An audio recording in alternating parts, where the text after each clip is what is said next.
Hello, my name is James. I'm a specialist in modern records at the National Archives of the United Kingdom, particularly in maritime records. People migrate from one country to another for many reasons.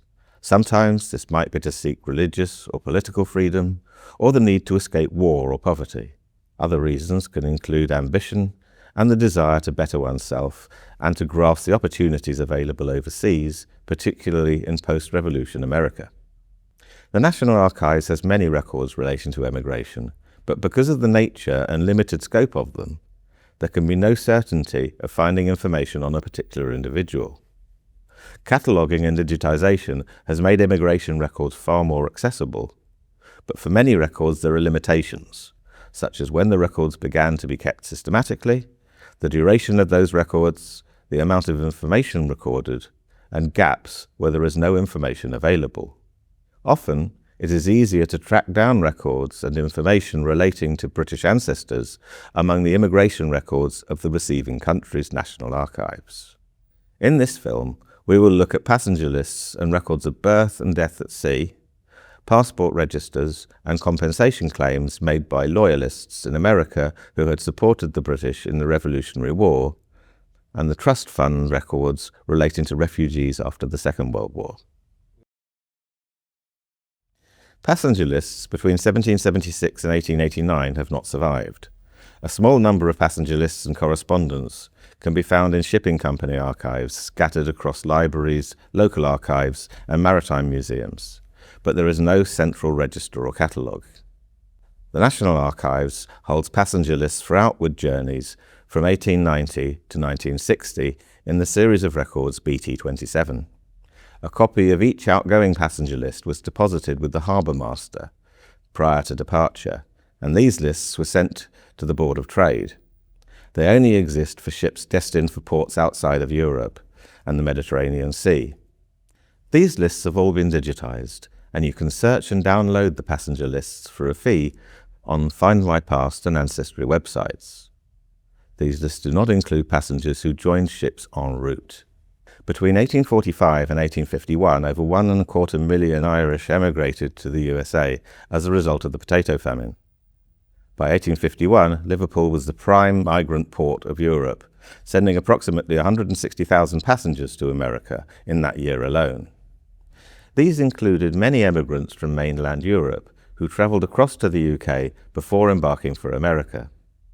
During the period 1830 to 1930, it's estimated that over 9 million emigrants left Liverpool in search of a new life.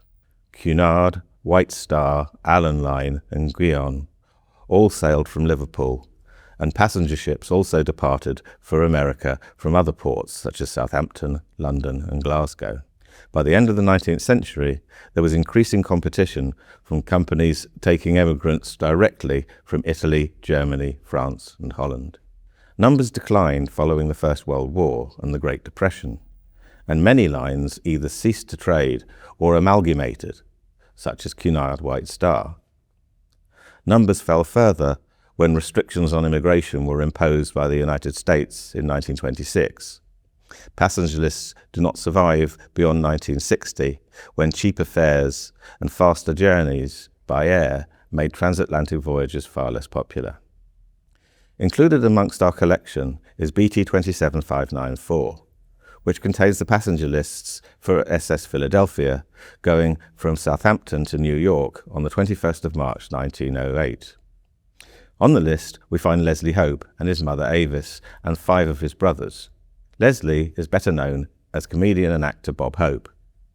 Passenger lists at this period are divided into British and other, described here as alien, nationalities.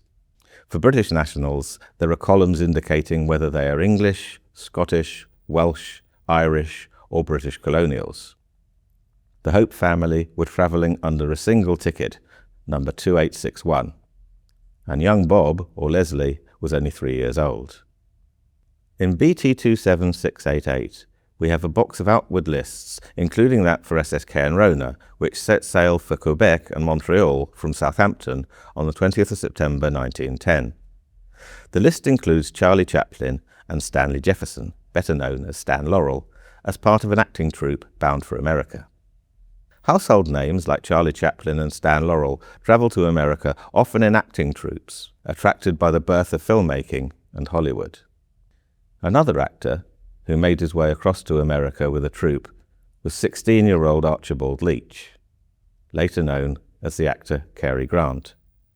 We find him on the passenger list for the Olympic, the sister ship to the ill-fated Titanic, travelling from Southampton to New York on 21st of July 1920.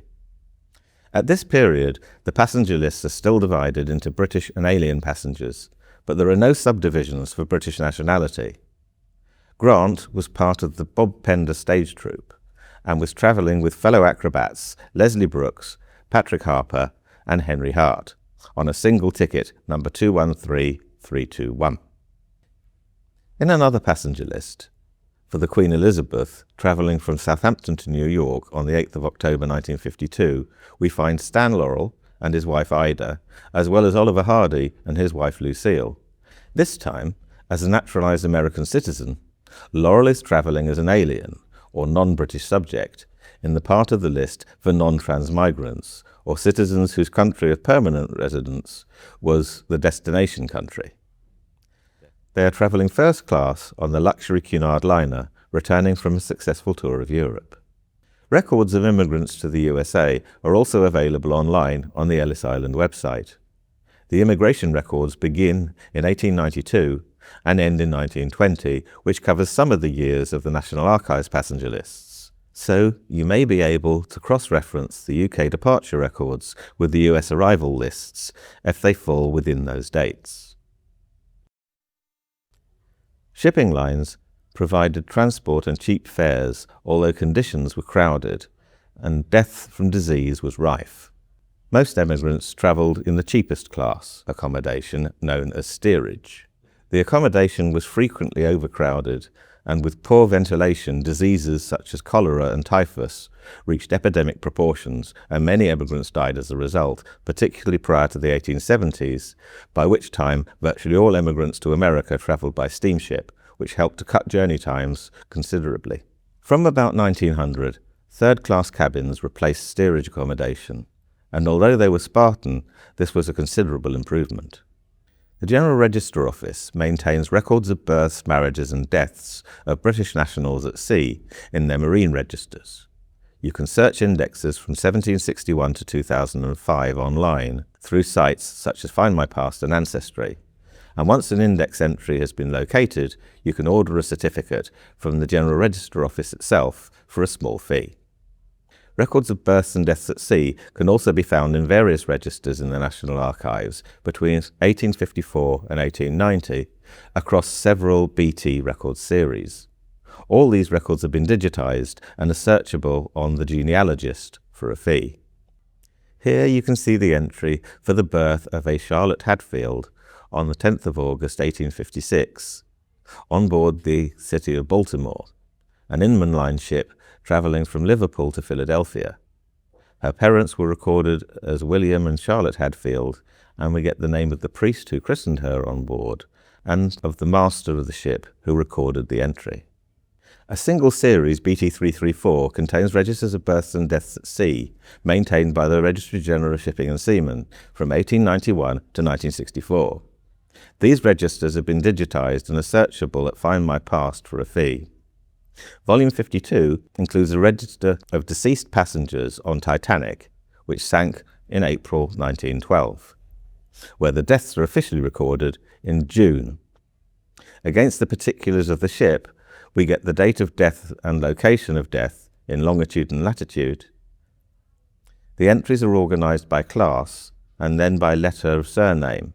On one page we find all 11 members of the Sage family from Peterborough, England, who were travelling to America to start a new life on a homestead in Jacksonville, Florida. John Sage, aged 44, and his wife Annie were travelling with their 9 children: Ada, Constance, Dorothy, Douglas, Frederick, George, Stella, Thomas, and William. This represented the single largest loss of life of one family on Titanic. Before the First World War, it was not compulsory for someone travelling abroad to apply for a passport. Possession of passports was confined largely to merchants and diplomats, and the vast majority of those travelling overseas had no formal documents.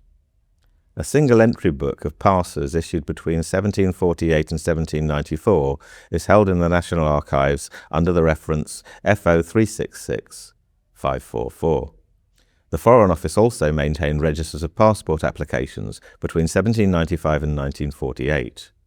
They are held in the series FO 610 and are arranged by date and by passport numbers. An early entry in Volume 1 includes details for a Nathaniel Phillips, registered on 13th of March 1795, travelling to America. Applicants needed someone to support them, and his referee was an MP called Samuel Smith. Indexes of passport applicants survive with some gaps between 1851 and 1903 in the series FO 611, and are searchable on Find My Past. They usually provide the name of the bearer of the passport number, the date the passport was issued, and sometimes observations that may have been noted during the application. Index Volume 1 includes details of the application on the 12th of July 1851 for Irish writer Thomas Coley Grattan, formerly British consul at Boston, and his son Edmund Grattan, who succeeded him as consul there in 1846. They are shown at entries 6509 and 6510. Only a small representative sample of passport applications and case papers survive, so it is unusual to find anything more than a basic index or register entry. One notable application, which survives, is for David Lloyd George, future British Prime Minister and at the time Minister for Munitions of War, dated June 16, 1915, to enable him to travel to Boulogne, France. Attached is an early photograph showing him in profile with a hat which would no longer be suitable for a passport. The peace treaty, signed at the end of the American War of Independence in 1783, provided for a recommendation by the Congress of the United States for the restoration of the property of, and I quote, real British subjects. This recommendation was intended to cover the claims of those Americans who had suffered losses during the war as a result of their loyalty to the Crown. British commissioners were appointed under the American Loyalists Act, 1783, to inquire into the losses of such persons, and many of them were awarded pensions and compensation by the British government.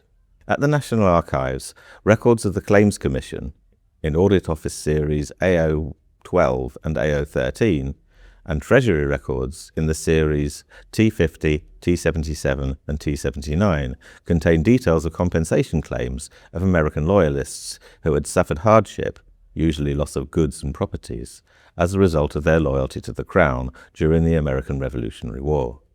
Records in AO 12 consist of entry books and ledgers containing the evidence of witnesses, reports and other communicated documents, the examinations and decisions of the commissioners, and lists of claims. Records in AO 13 consist of original claims and papers in support of the examinations. These records have been digitized and are searchable on Ancestry. In AO 1380, there is a title deed from King George III bestowing a parcel of land in the county of Albany in the province of New York to Alexander Grant in 1765, with rights to make full use of the trees and mines thereon. A map accompanying this document shows Alexander Grant's lands at Ticonderoga, surveyed in 1771. This was submitted with Grant's memorial to the commissioners investigating Loyalist claims in about 1786. Alexander Grant was in possession of 7,000 acres of land in the province of New York, which he had valued at £3,500 New York currency, and another 15,000 acres also valued at £3,500. As well as online sources, there are plenty of publications relating to Loyalist claims, including Peter Wilson Coldham's American Loyalist Claims, and an inventory of Audit Office 12 by William Bruce Antliff.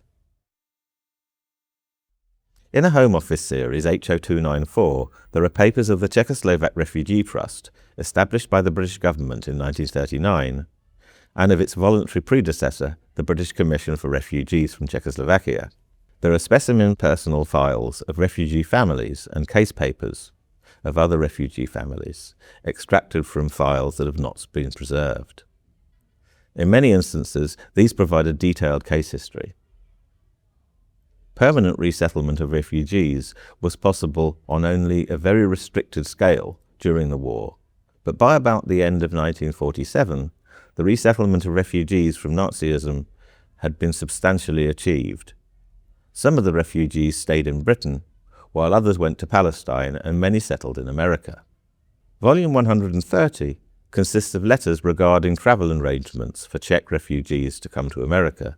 Volume 131 contains travel documents for Czech refugees who had gone to America, showing the date that they emigrated to the USA, the members of the family who accompanied them, the fare paid by the trust, and the settlement grant paid to the family, as well as their registered file number. I hope that gives you a taster of the breadth of records held at the National Archives, which can help you to find details of a British ancestor who emigrated to America after 1783. There are many other records that might help fill in the background prior to emigration, such as the censuses, which are searchable from 1841, and civil registration records, which begin from 1837. To get started, I would recommend that you begin with our online research guides that cover more detail than I have been able to here. Thank you for watching, and I wish you the best of luck with your research.